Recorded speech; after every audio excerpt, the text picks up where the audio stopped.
Bismillahirrahmanirrahim. Alhamdulillahil wahidul ahad, al-fardus samad, allazi lam yalid wa lam yulad wa lam yakul lahu kufuwan ahad. Asyhadu an la ilaha illallahul barrul karim, ar-ra'ufur rahim. Wa asyhadu anna Muhammadan abduhu wa rasuluh. Wassalatu wassalamu ala Sayyidil Anbiya wal Mursalin wa ala alihi wa sahbihi wa man da'a bida'wati ila yaumiddin, amma ba'd. Assalamualaikum warahmatullahi ta'ala wabarakatuh. Muslimin muslimat yang dihormati sekalian, kita masih lagi berada di dalam bulan Ramadan yang penuh dengan keberkatan dan rahmat daripada Allah Subhanahu wa taala. Di dalam kesempatan ini, marilah kita melihat firman Allah Subhanahu wa taala di dalam Al-Quranul Karim. Mudah-mudahan ianya mampu memberi pengajaran dan iktibar kepada kita, buat menjadi bekal dan pedoman di masa kita berada di atas muka bumi Allah Subhanahu wa taala. Firman Allah Subhanahu wa taala di dalam Al-Quranul Karim, takadu tamayyazu minal ghaid kullama ulqiya fiha fawjun sa'alahum qazanatuha alam ya'tikum nazir. Maksudnya, hampir meledak kerana marah setiap kali ada sekumpulan orang kafir dilemparkan ke dalamnya, yakni ke dalam api neraka. Penjaga-penjaga neraka itu bertanya kepada mereka, apakah belum pernah ada orang yang datang memberi peringatan kepadamu di dunia? Ayat ini untuk menunjukkan orang-orang yang semasa mereka hidup di atas muka bumi Allah Subhanahu wa taala, mereka tidak mengikut ajaran baginda Rasulullah sallallahu alaihi wasallam. Malah kadang-kadang mereka mengaku Nabi Muhammad itu Rasul mereka, tetapi segala ajaran yang dibawa oleh baginda tidak diikuti. Na'udzubillah tuan-tuan. Apatah lagi orang-orang yang tak beriman, yang tidak menerima dakwah baginda Rasulullah sallallahu alaihi wasallam, tidak menerima ajaran baginda Rasulullah sallallahu alaihi wasallam. Kita akan rasa bimbang, risau tuan-tuan. Sebab itu ayat ini seolah-olah memberi gambaran azab kepada golongan yang tidak beriman. Ayat ini menunjukkan bagaimana gambaran orang yang tak beriman, degil daripada ajaran Allah Subhanahu wa taala. Mereka bantah, mereka tak ikut tuan-tuan. Bagaimanakah ketika mereka berada di hadapan Allah Subhanahu wa taala di mahkamah Rabbul Jalil? Sebab itu di antara ayat-ayat Allah Subhanahu wa taala ini juga, apabila kita semak kembali, kita cek kembali, di antaranya ayat-ayat yang kita baca di dalam sembahyang kita 5 waktu. Sehari semalam kita sembahyang 5 waktu, tuan-tuan.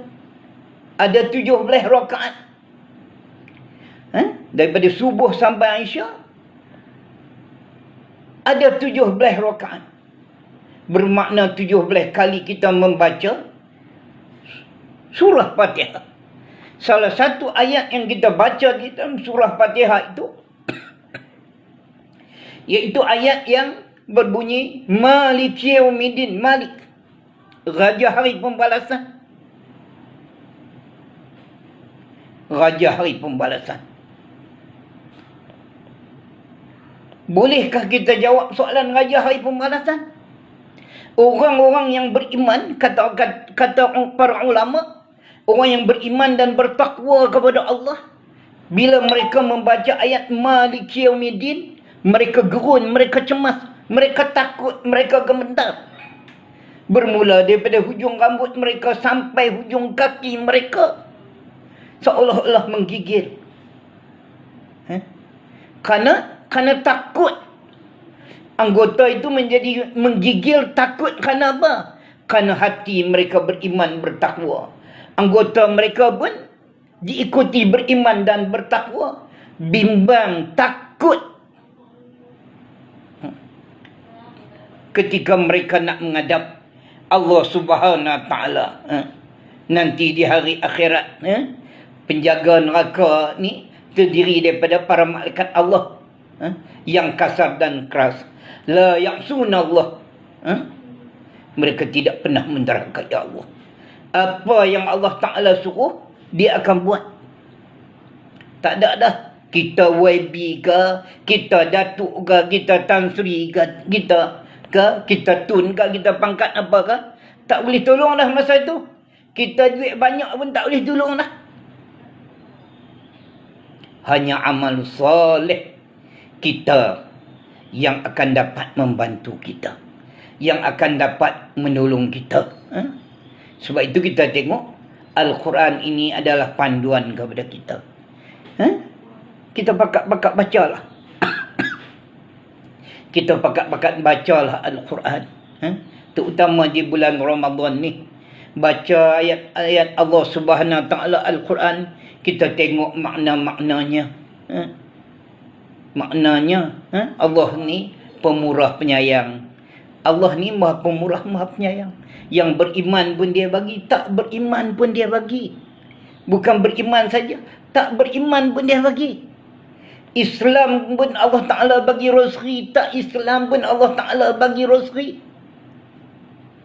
Itu menanda kasih dan sayang Allah kepada hamba-hambanya.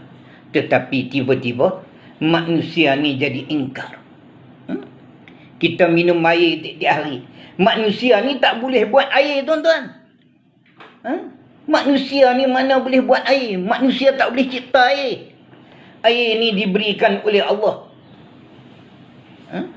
Air ni diberi oleh Allah Subhanahu Wa Taala.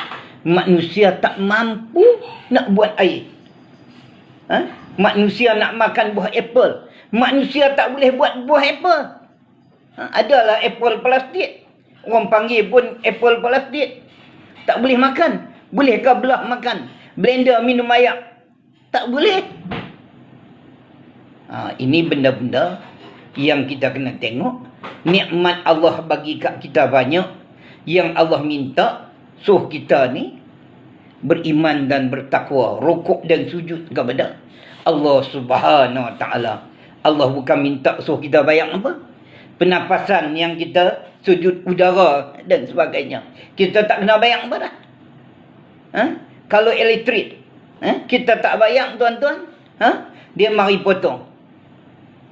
Tapi Allah bagi pernafasan kepada kita. Allah bagi rezeki kepada kita. Kita tak kena bayang. Satu sen pun kita tak kena bayang. Allah Rabbi.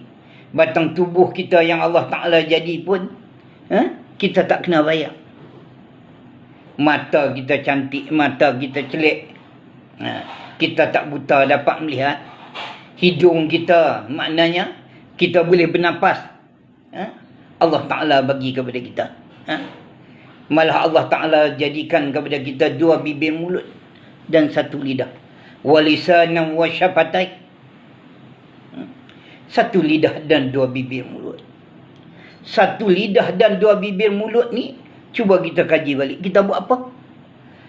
Lidah dan 2 bibir mulut kita ni banyak menyebut nama Allah Subhanahu Wa Taala ataupun kita sebut nama-nama yang lain. Kita banyak membaca Al-Quran ataupun banyak kita baca surat khabar. Banyak kita baca WhatsApp, Facebook dan sebagainya. Ini benda-benda yang kita kena renung. Kita kena fikir balik. Kita kena muhasabah kembali. Supaya kita dapat mengambil faedah dan manfaat tentang ayat-ayat Allah Subhanahu Wa Taala.